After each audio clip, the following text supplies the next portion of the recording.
A boy, buried beneath the sands of forgotten time, untouched, unaged, and breathing. How could someone sleep through 1,000 years? A discovery that shattered science, haunted history, and changed everything we knew about life and death, found him in a sealed tomb. No decay, no rot, just perfect stillness. His heart silent, yet his body alive. Was it sorcery? A curse? Or something far beyond our understanding? Scientists called him the impossible child. The world called him a miracle. But those who dared to get closer called him a nightmare. Because once he woke up, everything changed. Before we dive into this chilling true story, hit that like button, subscribe, and press the bell icon, because what you're about to hear may just rewrite history itself. Now, the real story begins. The year was 1923. Deep in the sands of a forgotten valley in Turkey, a group of villagers stumbled upon a strange, humming stone. Below it, a sealed chamber, and inside, a perfectly preserved boy. The chamber was bone dry, no insects, no mold, just cold silence, and the boy, arms crossed, eyes shut, skin pale but perfect. There were no signs of mummification. He looked asleep, not dead. Archaeologists were stunned. The tomb was older than it should have been, carved centuries before the first pyramids of Egypt. But the boy couldn't be more than 10 years old. So how did he end up here? Locals refused to go near. They whispered tales of a sleeping demon, cursed by the gods to never wake. One man spat at the chamber wall. That same night, his house burned to the ground. The government stepped in. The body was flown to a secure facility in Berlin. Doctors tested everything: tissue, DNA, bone density, and one result broke every rule of science. His cells were still regenerating. How can a child be biologically alive after 1,000 years? That question launched global hysteria. Churches claimed it was the second coming. Scientists thought it was a biological miracle. Some believed it was not human at all. A team of neurologists monitored his brain. The shocking discovery: he was dreaming consistent REM activity, heart rate close to hibernation levels. But what does a boy from the past dream of? They called him Project Sleepwalker. Every attempt to revive him failed, until day 41, at 3:06 a.m. Surveillance caught it. He moved, his finger twitched, and the machines went into overdrive. He opened his eyes, black, deep, glassy. He didn't blink, didn't cry, just stared at the doctors, one by one, and then whispered in a language no one had heard in over 3,000 years. Linguists were called in. They confirmed the impossible. He was speaking ancient Sumerian, but not the formal kind. It was a dialect lost to time, one used by temple priests in secret rituals. Then came the drawings. He requested paper. In minutes, he sketched giant machines, star maps, and symbols, seen in no known culture. One symbol matched carvings found deep under the Antarctic ice. His pulse remained low. He barely moved, but when asked where he came from, he repeated a name: Ul. No such city exists on Earth, but satellite scans later found ruins beneath the Persian Gulf. Ulnar was not on any map, not in any scroll, but the boy described it in perfect detail: crystal towers, flying machines, and sky gods that taught humans how to speak. One night, the boy began screaming uncontrollable, piercing cries that shattered windows. He kept repeating, they're coming back. Then he passed out. That same hour, a blackout swept across 3 countries. They tried sedating him. Didn't work. When they scanned his brain again, they saw something even more bizarre. 2 distinct neural patterns. One was human. The other, completely unknown.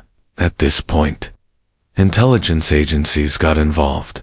The boy was moved to an underground base in Norway. But something followed. Staff began hallucinating, machines malfunctioned, and symbols began appearing on walls. Overnight, doctors began losing sleep. One by one, they reported identical nightmares. A boy, standing in a burning city, whispering a language no one could understand. Every dream ended the same way, a blinding flash, then darkness. A linguistic expert from Japan was brought in. After weeks of analysis, he declared, "This language, it's older than Sumerian, pre-human, something we were never meant to hear." The boy hadn't spoken, but his mind had. Infrared cameras in the boy's chamber caught something. In the dead of night, the temperature dropped to -30°C, and behind the boy, a silhouette, tall, thin, with eyes glowing like dying stars, terrified.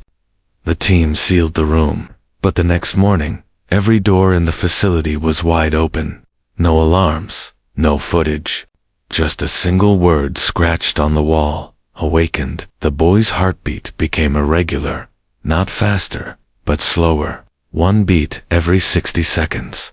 Doctors panicked, but then, his eyes opened, jet black, and he spoke. "You were warned." The room shook. Lights burst. Security ran in, but froze. Eyes rolled back.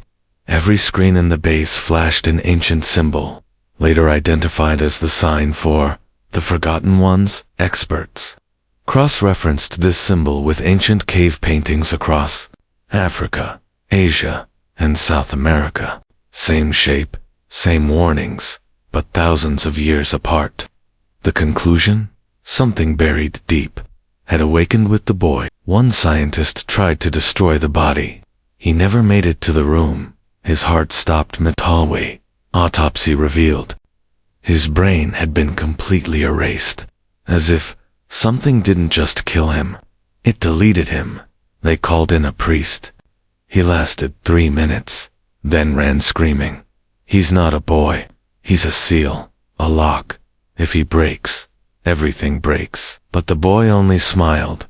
A deep-sea signal was picked up to 700 miles from the base, a low rumbling frequency matching the boy's heartbeat. Some said it was a call. Others said it was a response. Like, subscribe, and press the bell icon because what you're about to witness has never been told before. The boy began writing, not with his hands, but with his mind.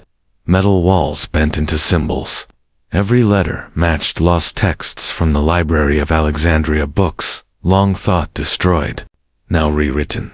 One archaeologist collapsed after reading the symbols. He muttered, "The gods we worshipped were his jailers," then screamed until his throat bled, and died with a smile. What did he see? Satellite images began glitching. Worldwide, mountains shifted, skies flickered with auroras never seen before. And in the Arctic, a massive handprint appeared in the snow. Over 3 miles wide, the boy stopped breathing, but did not die. Instead, his skin turned gray and began cracking. From the cracks, light poured out, light that showed people their own deaths. Crowds gathered outside the base, praying, screaming. Some claimed he was a god, others, a curse. One woman touched the ground and wept. "He's not from here. He was buried to protect us, not by us." Then a blackout. Worldwide, every clock stopped at the same moment. All across the earth, people reported the same vision, a burning sky, and a boy, standing alone, holding time in his hands. When power returned, the boy was gone, vanished. Only one word remained on his bed: remember? But what were we meant to remember? And what had we forgotten? Officials erased the incident, burned the base, silenced the staff. But some leaked the footage, and those who watched vanished within 48 hours. Their last messages: "He's not done yet." Scientists now believe this wasn't the first time that the boy had awakened before. In ancient times, and every time he does, civilizations fall. Some now worship him in secret, carving his name into stone. They believe he is the first human born before time, buried for a reason. A deep-sea explorer found a matching symbol carved under the Mariana Trench, older than any known structure. It pulsed when scanned, and behind it, a heartbeat. They've sent no one down since, because the signal is growing stronger And recently, they picked up another one, this time in the Sahara Desert. So here's the terrifying truth. That boy wasn't the only one. He was the first, but there are others, buried in places we dare not look, and one by one they're waking up, each with a different name, a different curse, but the same mission: to finish what humanity interrupted. Like, subscribe, and press the bell icon, because next time, we're diving into the second awakening. They called her the Weeper of Bones, found in a tomb that bleeds. She cries, not for the dead, but for what must die next. Your name might already be on her list. Every religion, every myth, whispers about her, but none dare speak her name, until now. So tell me, are you ready for what comes next? Because the story is far from over, and the truth is just beginning. Coming soon, Episode 2, The Weeper of Bones, a legend buried in salt and sorrow. You've seen the first awakening now, witness the second, before she weeps for you.